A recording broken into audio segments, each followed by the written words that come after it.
Top stocks ની વિગત સાથે જોડાયા છે સહયોગી નીરજ અને આરતી. ગુડ મોર્નિંગ અગેન નીરજ, અને શરૂઆત કરીએ કયા શેર્સ રહેશે ફોકસમાં. જી, તો આજે સૌથી પહેલો જે શેર છે એન્જલ વનનો ખાસ નજરે પડી રહ્યો છે. અહીંયા QIP એક લોન્ચ થઈ શકે છે. CNBC બજારે આપણે ગઈકાલે સાંજે જે એક એક્સક્લુઝિવ ન્યૂઝ આપ્યા હતા તે મુજબ 1500 કરોડનો QIP કંપની અહીંયાથી ખાસ કરીને લોન્ચ કરી શકે છે. અને QIP માટેની જે ઇન્ડિકેટિવ પ્રાઇસ છે 2555 પ્રતિ શેર જેટલી રાખવામાં આવી છે. અને લગભગ અત્યારના ભાવથી લગભગ 6% ડિસ્કાઉન્ટની ઉપર આ ઇન્ડિકેટિવ પ્રાઇસ રાખવામાં આવી છે. અને આ ફંડનો ઉપયોગ મોટેભાગે માર્જિન એક્સચેન્જ બિઝનેસ વિસ્તાર માટે કરવાની કંપનીની યોજના છે. એટલે આજના દિવસમાં આપણને જો આ QIP ખુલતો દેખાય છે તો અહીંયા એક મોટો ઘટાડો આજે સ્ટોકની અંદર 4-5% આવી શકે છે. કારણ કે કંપની અહીંયાથી ઇન્ડિકેટિવ પ્રાઇસ છે 2555 પર રાખી છે. એટલે એના પર એક ખાસ નજર રાખતા રહીશું. બીજી તરફ CDSLની એક સ્ટોક ફોકસમાં છે. અહીંયા એક મોટી બ્લોક ડીલ થવાની સંભાવના છે. સ્ટાન્ડર્ડ ચાર્ટર્ડ કંપનીમાં અહીંયાથી સંપૂર્ણ હિસ્સો લગભગ વેચી શકે છે 7.18%. અને આની પણ ફ્લોર પ્રાઇસ 1672 રાખવામાં આવી છે.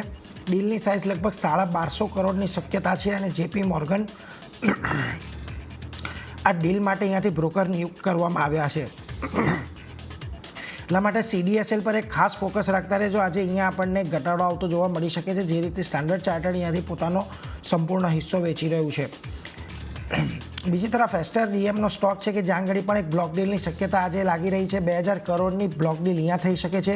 લગભગ 400 રૂપિયા પ્રતિ શેરના ભાવે અહીંયાથી આપણને બ્લોક ડીલ થતી જોવા મળશે. અને 9% જેટલો હિસ્સો અહીંયાથી ઓલમ્પસ વેચી શકે છે. એસ્ટર DMની અંદર લગભગ 8.5%ના ડિસ્કાઉન્ટ પર અહીંયા પણ ડીલ સંભવ છે. એટલે અહીંયા પણ આજે આપણને ઘટાડા તરફી કારોબાર રહેતું જોવા મળી શકે છે. એટલે CDSL અને એસ્ટર DMમાં બંને જગ્યા પર ધ્યાન રાખજો. અહીંયા આજે આપણને બ્લોક ડીલનું એક્શન ખાસ કરીને આવતું જોવા મળશે. બીજી તરફ પ્રિઝમ એન્ડ જોન્સન જોઈ લો. 29 માર્ચે એટલે કે પરમ દિવસે ખાસ કરીને બોર્ડ બેઠક મળવાની છે. ને આ બોર્ડ બેઠકની અંદર ફંડ એકત્ર કરવા પર બોર્ડ વિચાર કરવાનું છે. એટલે કઈ રીતે અહીંયાથી આગળના દિવસોમાં શું નિર્ણય આવે છે, NCDs દ્વારા કે પ્રાઇવેટ પ્લેસમેન્ટ દ્વારા કે પછી પ્રેફરન્શિયલ શેર ઇસ્યુ કરીને કઈ રીતે અહીંયાથી ફંડ એકત્ર કરવા માંગે છે બોર્ડ, એની આપણે ખાસ નજર રહેશે. સોમવારે આના પર ચોક્કસથી એક અપડેટ લઈશું. બીજી તરફ L&Tનું એક ફોકસ આવી રહ્યો છે. લગભગ 7500 કરોડ સુધીની લોન લેવાનું કંપનીએ નક્કી કર્યું છે. વિવિધ જે ઉપયોગ છે એ ખાસ કરીને અન્ય પ્રોજેક્ટ જે ચાલી રહ્યા છે એ બધાને લઈને માટે 7500 કરોડની લોન અહીંયાથી L&T લેશે. એટલે આ બધા સ્ટોક પર ખાસ નજર રાખવાની છે. સૌથી વધારે ફોકસ આજે CDSL એસ્ટર DMમાં બ્લોક ડીલ બાદ રહેશે. અને એન્જલ વનનો પણ QIPની આજે અસર આપણને જોવા મળશે. પરંતુ એ સાથે જ આરતી અન્ય કયા સ્ટોક્સ છે કે જ્યાં આગળ આજે આપણે નજર રાખવાની છે?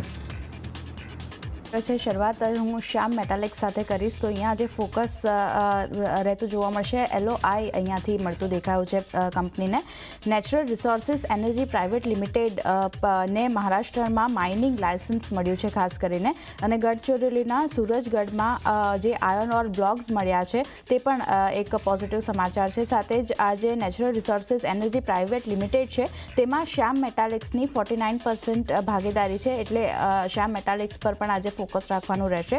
અને 1526 હેક્ટરમાં ઓવરઓલ સૂરજગઢ આયર્ન ઓર બ્લોક જે છે તે આપણને વિસ્તારેલો છે. એટલે આ જે બ્લોક મળ્યો છે તેને કારણે શ્યામ મેટાલિક્સ કઈ રીતે પોઝિટિવ રિએક્શન બતાવે છે સ્ટોક, એના પર નજર રાખવાની રહેશે. LIC નેક્સ્ટ કાઉન્ટર અહીંયા ઓર્ડર મળવાના સમાચાર આવતા દેખાયા છે.